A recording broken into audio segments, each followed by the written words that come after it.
Hello बंधुসকল माई first YouTube channel साकलिस everything फैक्टत आपनालोকক सकलोके खुशामदीद।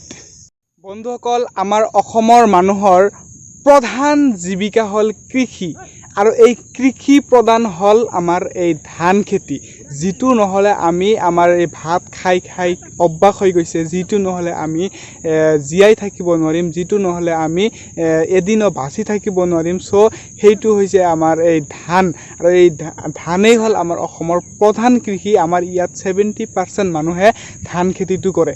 सो এই धान खेती কৰিবলৈ হলে ইয়াক प्रथमते কি কৰিব লাগে केनेকৈ आमी ताक विधान रूप लगे और विधानটো কৰ পৰা आमी विधानটো उत्पन्न কৰিবলৈ কি प्रथमते কৰিব লাগে কোনটো स्टेप प्रथमते কৰিব লাগে।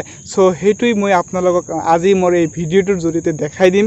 বন্ধুসকল মই জানো আপোনালোকে সকলোৱে এই বিষয়ত অৱগত তথাপি মই এই মোৰ চেনেলত বহুত দিন ধৰি কোনো ভিডিও দিয়া নাই তথাপি মই ভাবিলো যে আজি আমাৰ যেহেতু আমাৰ আজি ঘৰৰ পৰা আমি আজি বিধান হিচৰাম তথাপি মই এটা ভাবিলো যে আজি ইয়াৰ ওপৰত এটা ভিডিও বনাম। বন্ধুসকল মই জানো আপোনালোকে সকলোৱে এই বিষয়ত অৱগত কেনেকৈ কৰা হয়।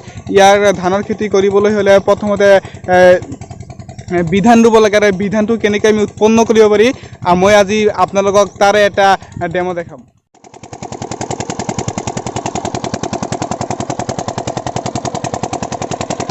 ইয়াৰ পৰা পানী লৈ আছো কালি বৰষুণ হৈছে তথাপিও বন্ধুসকল আমি খেতি পথাৰত পানী দিবলৈ এনেকৈ আমি পানী তুলি খেতি পথাৰত আমি পানী ব্যৱহাৰ কৰোঁ।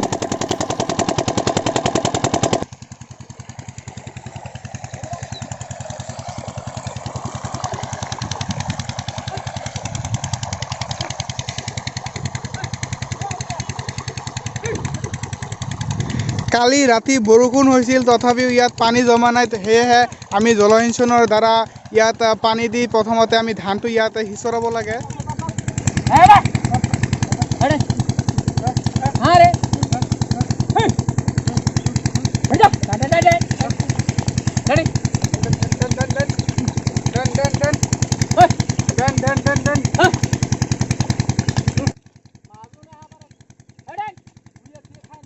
আমাৰ অসমৰ প্ৰধান জীৱিকা হল কৃষি। এইটো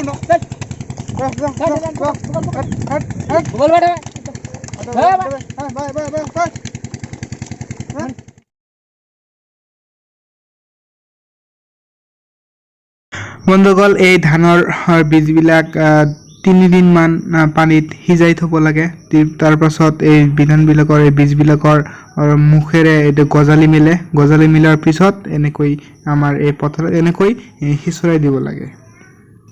বন্ধুসকল এনেকৈ হিচৰাই দিয়াৰ পিছত এটো গজিবলৈ আৰু ডাঙৰ হ'বলৈ বিধানবিলাক ডাঙৰ হ'বলৈ প্ৰায় এমাহ মান সময় লাগিব। এমাহ পিছত যেতিয়া ডাঙৰ হৈ যাব তেতিয়া পথাৰত ভালকৈ ৰুব লাগিব। এইটো ভিডিওত মই এইটো ফাৰ্স্ট মানে পাৰ্ট 1 ভিডিও বনাই দিছো। নেক্সট যেটো ভিডিও মই বনাম তেতিয়া এই বিধানবিলাক যেতিয়া ডাঙৰ হৈ যাব তেতিয়া ডাঙৰ হোৱাৰ পিছত মই আপোনালোকক আকৌ এটা ভিডিওৰ জৰিয়তে এই বিধানবিলাক আপোনালোকে দেখাই দিম। এনেকৈ পাৰ্ট 1 পাৰ্ট 2 আৰু পাৰ্ট 3 লৈকে মই এই ভিডিওটো বনাই থাকিম। মতকৈ ভালকৈ জানে কাৰণ আমাৰ অসমত 70% মানুহে কৃষি খেতিত কৃষিৰ ওপৰত নিৰ্ভৰশীল। সেয়েহে আজিৰ ভিডিওটো এইলৈকে বনাইলো।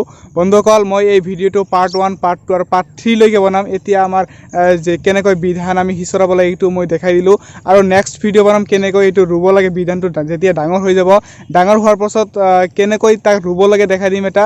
আৰু তাৰ পিছত এটা দেখিম যেতিয়া ধানবিলাক পকি যাব কেনেকৈ কাটি আমি কেনেকৈ ঘৰলৈ লৈ যাব পাৰোঁ কেনেকৈ ধান ভঁৰালিত থৈ দিব পাৰোঁ তেনেকৈ এটা পাৰ্ট 3 লৈকে এটা ভিডিও বনাম। বন্ধুসকল মোৰ লগত থাকিব এই ভিডিওটো যদি ভাল লাগি থাকিল তেনেহ'লে প্লিজ সাবস্ক্ৰাইব কৰিব। তো আজিলৈকে ইয়াতে ধন্যবাদ। ভালে থাকক কুশলে থাকক আৰু মোৰ আগন্তুক ভিডিঅ'লৈ অপেক্ষা কৰক।